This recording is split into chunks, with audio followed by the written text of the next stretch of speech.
All right, happy Canada Day, everybody. As you can see, I'm not really out celebrating. What I am doing, I got a little bit of red and white going on here. I think it counts. Sure, why not? Let's go with that. What I'm doing is I'm going to rip my motor out, and we're going to do a few little upgrades to make this to perform a little better. I have been doing fairly consistent since we dyno tuned it, 12.15s. No, I'm not telling you what the numbers are yet. After I put the new cam in, we're going to completely dyno tune this thing again. You will see numbers then. I will tell you before and after what I got before. I have a dyno sheet, so I can't lie to you. So, yeah, we'll do all that. So the upgrades we're going to do, I got a bunch of different upgrades we're going to do here. So it would be, I could do them all inside the car, but it would just be easier and more efficient to just rip the motor out, and we'll do it that way. So what we're doing, for starters, is a Melling high volume oil pump. So last year when I first put that engine in, at the beginning of the year, I put some cheap oil in just to flush it out a little bit, and that was a mistake because it flushed out some bearing material with it. So ever since then I've been running AMSOIL 2050, I think it was, race oil, and that motor's been doing good, staying together. Since we're going to have it apart a little bit, I'm putting it in a high volume, hopefully get my pressure numbers back up a little bit, and make that engine a little more safe to drive. So with that being apart, putting in a comp cam, going to be 292 300 duration with a 114 lobe separation angle and 624 lift.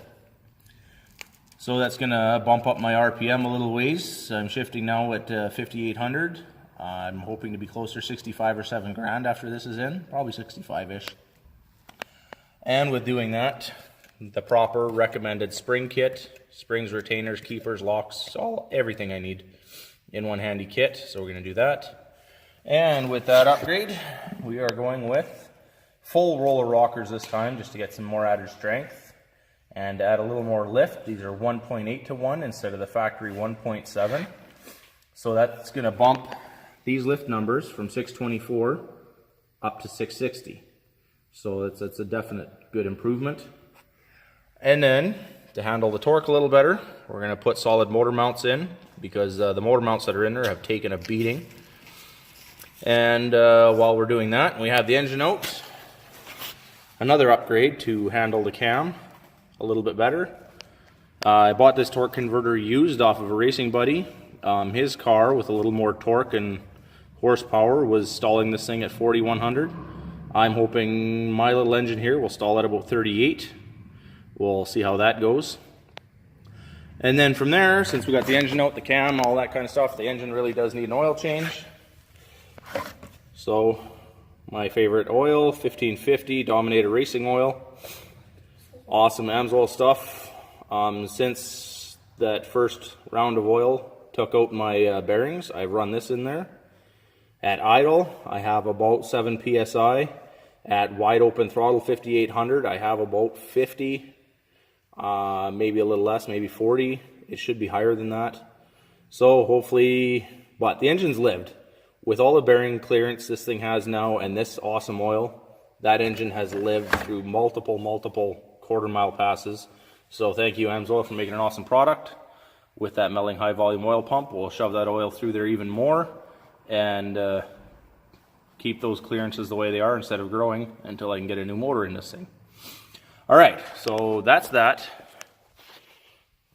Time to start tearing this apart. While I'm at it, I'm going to get rid of this dog leg in here and just go shorter from here to here. Clean it up a little bit. I might move some other stuff around. We'll take that as it goes. But being a race car, everything's nice, wide open, easy to get to. So me and my oldest monster, Kira here, are going to tear that motor out. All right. So we're going to get on that and stay tuned. We'll show you. All right. The motor's out, sitting on the engine stand. A little bit of work, you know, just happens instantly. Magic of television. And we have it replaced with Kira. Same colors on top, but a little red on the top there, just like the motor. Hey. A little more attractive, a little more horsepower. All right. While we got Kira in here, what we're going to do is pull these bolts out. I'm going to help her a little bit. And then we'll pull that torque converter out at the same time, since we have it wide open. And we'll replace it with some solid stuff, some smaller stuff, a little bit better for racing. All right, we got the torque converter swapped out already. Pretty easy job. Be prepared to lose some ATF because it's going to happen. When you're putting your torque converter back in, make sure you hear two very distinctive thunks when you're going in. And your torque converter should sit well behind your bell housing flange. If it sits close or it's flush with it, you got more to go. So keep pushing and twisting and shaking it a little bit. And that's the tips for putting in a torque converter. Make sure it's well behind the bell housing face. All right, so with the motor out, I've taken the water pump off. And now I got to take the crank pulley off. I pulled the original bolt out. And then I have another bolt that I've put a dimple in so that I can use a puller and keep it centered and keep some space off the crank. So what I'm going to do now is attach a 3-jaw puller and pull my harmonic balancer off. And then from there it's pretty easy. That's about the hardest part of this whole thing. So yeah, I'll pull that off and then I'll walk you through a few LS specific things going on here. If you guys have been watching before, you've seen me change a cam in one of these. But I'll show you the tricks again. All right, so we got the timing cover, harmonic balancer off. I modified the bolt a little further. It works really good now. I can keep it threaded in, about 5-6 threads. And the harmonic now will just come right over top of the bolt as I'm pulling. So it works really well. So cheap hack for you for pulling these off. This and a 3-jaw puller, old bolt and a 3-jaw puller. You might as well use it because you're supposed to throw it away anyways. So there you go. Yeah, so we got the timing cover off. There's our oil pump. There's our oil pump that we're going to change. So by the looks of it, got one little bolt down here. Oh, we can get to that. Maybe 2. Yeah, 2. Okay, so we got to pull the oil pan off. Not a big deal. We got to drain the oil anyways. And then we also have our rockers. If you look back through my videos, you'll see when we upgraded these rockers to a full roller trunnion inside there. Big strength upgrade. But now we're upgrading them again to the full roller rockers. I'll show you the difference between there. So our next step is pull all these bad boys off. Pull the push rods out. I'll put them in my board, special board that I made earlier. It's very helpful when you're tearing down motors. And yeah, I'll tear all that stuff apart and I'll show you the next step. Alright, so as you can see, we got the oil pan off. Oil's draining into the bucket. Had to take it off for these two bolts that I mentioned earlier, right there and right there. While I've been doing that, I've had Kira taken off all the rockers and the push rods. Got 2 more to go. She's doing a good job. And then I'm going to take these 2 bolts off. I'm going to take the oil pump off, and then I will show you how to take the cam out. So yeah, the oil pump, 4 bolts, 2 here, 2 here. I've already got them loosened. 2 there, and yeah, pretty easy to change. I'll go peel that off and show you the next step. All right, we made it a little further. We got the oil pump off. We got the timing gear off. We got the thrust plate that goes here off. So now what you do is you spin this cam a few times, and what that does is, if you can look in here, nah, you can't see them, but with all the pressure of the rockers and everything off, inside through here are little plastic trays that hold the lifters up. So when you spin this, it actually pushes them up into little spots, and the lifters stay up in there. Saves you from tearing the heads off when you're doing a cam swap. So now, if Kira will hold this, right there, I can very carefully pull this cam. Another trick I learned, if you grab a big screwdriver and go inside here, makes it a lot easier. Until you can actually grab the cam. Careful little twists, Just keep pulling, very gentle.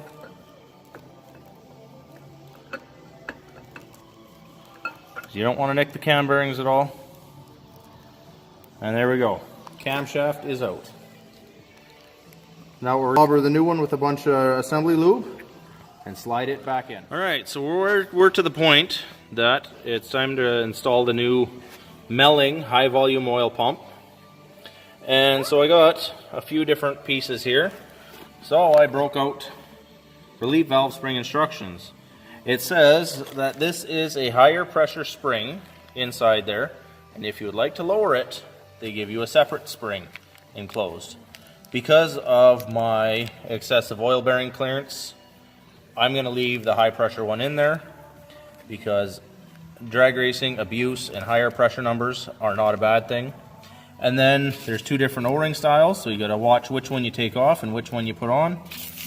Don't be a regular man. Read these things a little bit. It gives you some good information. I read through it real quick. So it's not just for putting under your knees, guys. Come on. Alright, so we're going to follow the instructions. We're going to put this on, torque it to spec, use whichever O-ring matches up the best with the one coming off, and we'll go from there. So that's how we look right now. We got the cam in, we installed it straight up, dot to dot. We're good to go.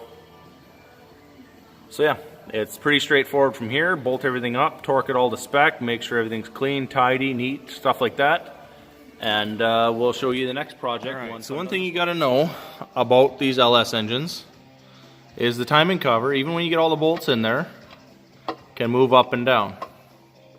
So what we got to do is bolt the oil pan on first so that it can align the timing cover up and down into its rightful spot. So you torque the oil pan down, especially the front bolts, to the oil pan, which are that one and that one, from the timing cover to the oil pan, and then the timing cover will be aligned in its spot up and down. And then you can go ahead and torque the timing cover bolts and then put your harmonic balancer in, and you will have even pressure on that seal when you put everything back together. So just a simple word of warning, make sure you put that oil pan on first before you put the timing cover on. Make sure you torque all the oil pan bolts, including these two bottom ones, and then torque your timing cover. Alright, so a little trick of the day there for you, so you don't have oil leaks pissing out your timing cover seal there. Alright, with everything buttoned up, I come to a little bit of a hard fate, realizing I can't run that big cam that I wanted to. I put a degree wheel on here, and I had a dial indicator set up, and off my push rod I measured my lift at a few different locations, from 30 degrees before top dead center to 30 degrees after top dead center. So I measured my lift at all those points, and then I also took my dial indicator, put it on the valve, and I pushed it down till it contacted the piston at all those points. So I took this number, divided it by 1.8 minus the number that I got from this. And that gave me, if I can find the right page here, piston to valve clearance on the exhaust side of, at 15 degrees before top dead center, 91 thou clearance, 73 and 79. Those are my three tightest ones. That was with the 1.8 to 1 rockers. And with the 1.7s, we got 104, 86, and 89. So the minimum allowable spec is 100 thou. So as you can see, we're quite a ways under those numbers. And on the intake side, the minimum is 80 thou. And with the 1.8 to 1 rockers, I got 71, 60, 73. And with the 1.7 to 1 rockers, I got 81, 72, and 87. So we're only 8 thou under here with the factory rockers and the big cam, but we are 14 thou under here, which I'm not taking the gamble with. Because of that piston and that valve connect, there goes my motor. I don't have a budget to replace this motor right away, so I'm going to err on the safe side, put my old cam back in, and I also looked a little bit with the lift numbers, a little bit of comparison. I have to keep them with a boat with the 1.7 to 1 rockers, unless I want to take the time and double check. I don't have that time right now. I still have to get this motor in that car tonight and back movable, so a little bit of a hard reality. Glad I'm checked, because I would have probably grenaded a motor if I just threw everything back together. So there we go. Lesson learned. Thankfully, I learned it the easy way instead of the hard way. So there's a little hint for you guys. Always, when you're putting in a new cam, check your piston to valve clearance. It's going to be a lifesaver, especially if you run into issues like I did. So thanks to this one certain guy that happened to talk me into doing it. Saved me a motor. Thanks, buddy. Appreciate it. And time to start putting everything back. Well, Kira's lifting the motor here for me. I'll go over a couple little things I've done. I had just used a factory location motor mount. In these cars, a 1-inch setback works really well. So since I didn't have them, what I did is I'd welded the old motor mounts to the plate, so I had to cut it all off, and I welded these ones back to it. You can see kind of my lines where I was welding. And then I put these mounts in, lined up the holes, welded them solid onto the frame. This is a pure race car, so I don't anticipate ever having to move those. If I do, I can cut a couple welds. It's not a big deal. So we're getting ready now finally to put this motor back in there after I did a bunch of cutting, bunch of welding, a little bit of painting. Changed the oil, brand new AMSOIL 15W50 in there like I showed you earlier.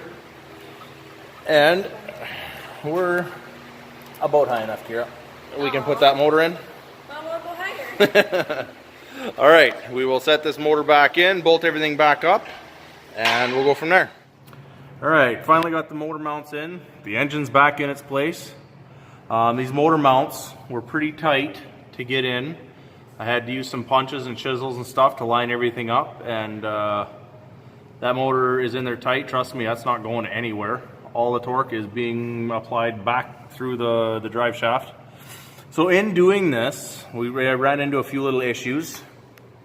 If you remember back in one of my old videos, I had to modify my cross member to get this engine and transmission to work in here. Now, I've built a new one out of some square tubing, some angle,